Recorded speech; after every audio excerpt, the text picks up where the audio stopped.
Supreme court తాజాగా ఒక సంచలన తీర్పు అయితే వెలువరించింది.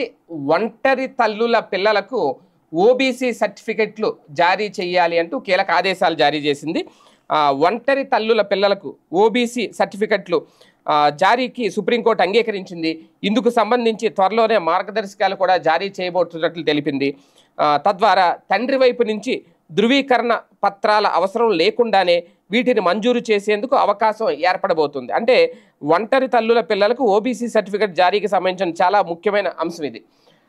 ఒంటరి తల్లి ఓబీసీకి చెందిన వారైతే ఆమె కుల ధృవీకరణ ఆధారంగా ఆమె పిల్లలకు ఓబీసీ సర్టిఫికెట్ జారీ చేయాలని పిటిషనర్ కోరారు.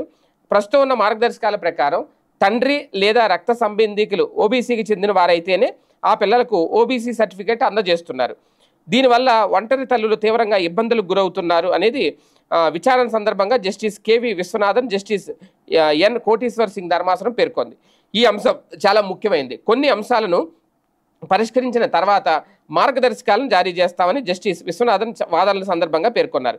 విడాకులు తీసుకున్న ఒక మహిళ పిల్లల ఓబీసీ కుల ధృవీకరణ పత్రం కోసం మాజీ భర్త వద్దకు ఎలా వెళ్ళగలదు అని ఆయన ప్రశ్నించారు.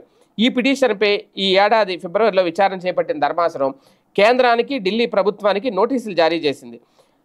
ఈ విచారణ సందర్భంగా అదనపు సొలిసిటర్ జనరల్ సంజయ్ జైన్ కేంద్ర రాష్ట్ర ప్రభుత్వాల తరపున వాదనలు వినిపించారు. 2012 నాటి రమేష్ భాయ్ వర్సెస్ స్టేట్ ఆఫ్ గుజరాత్ కేసులో సుప్రీంకోర్టు తీర్పును ఉదహరించారు. ఒంటరి తల్లుల పిల్లలకు ఓబీసీ సర్టిఫికెట్ల జారీకి సంబంధించిన మార్గదర్శకాలను వెలువరించాలని వివరించారు. ఈ నేపథ్యంలో ధర్మాసనం ఈ కేసు తదుపరి విచారణను జూలై 22వ తేదీకి అయితే వాయిదా వేసింది. మొత్తానికి ఒంటరి తల్లుల సంతానానికి ఓబీసీ సర్టిఫికెట్ సంబంధించి మార్గదర్శకాలను అయితే జారీ చేస్తాము అంటూ సుప్రీంకోర్టు అయితే చెప్పింది.